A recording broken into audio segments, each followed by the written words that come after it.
రాష్ట్ర కార్యదర్శి రామకృష్ణ రాజయ్యపేట సహా చుట్టుపక్కల గ్రామాల ప్రజలు చేస్తున్న ఆందోళనకు సంఘీభావం తెలిపారు. మత్స్యకారులు తీవ్రవాదులం కాదని, బల్క్ డ్రగ్ పరిశ్రమ ఏర్పాటును వ్యతిరేకిస్తున్నా ప్రభుత్వం పట్టించుకోవడం లేదని ఆవేదన వ్యక్తం చేశారు.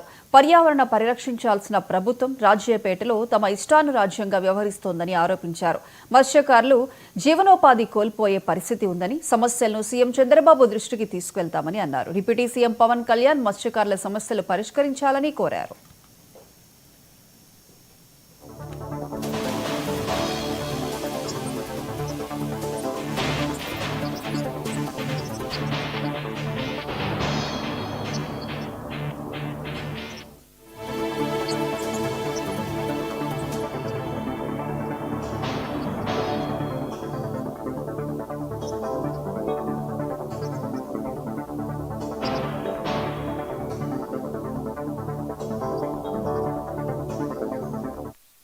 దాదాపు 24 రోజులుగా నక్కపల్లి మండలం మరి ఇక్కడ పెద్ద ఎత్తున రైతులు, మత్స్యకారులు, తర్వాత స్థానిక ప్రజలందరూ కూడా బల్క్ డ్రగ్ ఫ్యాక్టరీని వ్యతిరేకిస్తూ ఆ నిర్మాణం చేపట్టకూడదు, పర్యావరణం దెబ్బతింటుంది, మా వృత్తులు కోల్పోతాము, మేమందరం కూడా సముద్రం పైన ఆధారపడి బతుకుతా ఉన్నామని చెప్పి వేలాది కుటుంబాలు వారందరూ కూడా ప్రశాంతంగా నిరసన వ్యక్తం చేస్తా ఉన్నారు. మరి వారిని కలవారి వారి సమస్యలేమో తెలుసుకోవాలని చెప్పి మేము ఇక్కడికి వస్తే మరి ఇవాళ పోలీసులు వారు అనవసరంగా ఓవర్ యాక్షన్ చేసి మమ్మల్ని ఇక్కడ ఆపేశారు. మమ్మల్ని ఆపాల్సిన అవసరమే లేదు.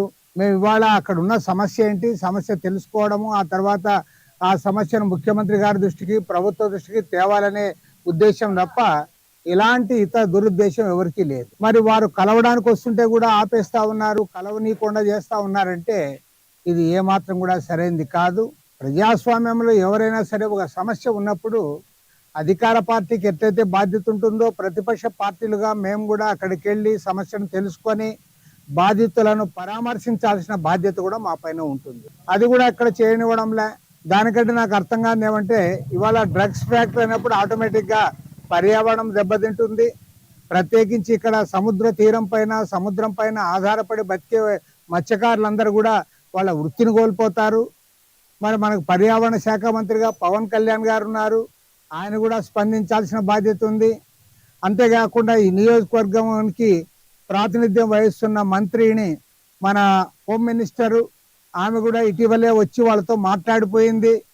కాబట్టి ఏమంటే ఇవాళ నేను ప్రభుత్వానికి ఒకటే కోరుతా ఉన్నా, మీరు ప్రజాస్వామ్యబద్ధంగా ప్రజల ఆలోచన విధానానికి అనుగుణంగా పరిపాలన చేయాలి తప్ప ఈ రకంగా మా ఇష్టారాజ్యం పెడతాం, పోలీసులు కాపలా పెడతాం, ఎన్నాళ్ళు పోలీసులు కాపలా పెడతారని నేను అడుగుతా ఉన్నా.